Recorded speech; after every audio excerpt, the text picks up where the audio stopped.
திருவண்ணாமலை மாவட்டத்தில் நடைபெற்ற விவசாயிகள் குறைதீர்க்கும் கூட்டத்தில் செங்கம் பகுதி மேல்பள்ளிப்பட்டு கிராமத்தைச் சேர்ந்த விவசாயி சர்மா செல்வசேகர் அவர்கள் வருவாய் கோட்டாட்சியர் முன்னிலையில் வைத்த 3 முக்கிய கோரிக்கைகள் பற்றிய தகவல் பின்வருமாறு.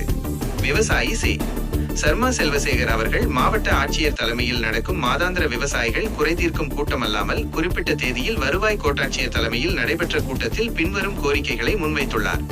கோரிக்கை 1, ஈஷா ஏரி மற்றும் பாசன வசதி. கோரிக்கை: மேல்பள்ளிப்பட்டு மற்றும் மேல்வணக்கம்பாடி ஊராட்சியில் சுமார் 150 ஏக்கரில் உள்ள ஈஷா ஏரியில் இருந்து தண்ணீர் திறந்துவிட்டால் விவசாய நிலங்களுக்கு நீர்ப்பாசனம் செய்து விவசாயம் செய்ய உகந்ததாக இருக்கும். தற்போதைய நிலை ஏரியில் உள்ள மதகு காங்கிரீட்டால் மூடப்பட்டுள்ளது. நடவடிக்கை: மதகை அப்புறப்படுத்திவிட்டு கால்வாயை தூர்வாரி விவசாயம் செய்ய வழிவகை செய்ய வேண்டும். கோரிக்கை 2, அரசு மதுபான கடையை இடம் மாற்றுதல்.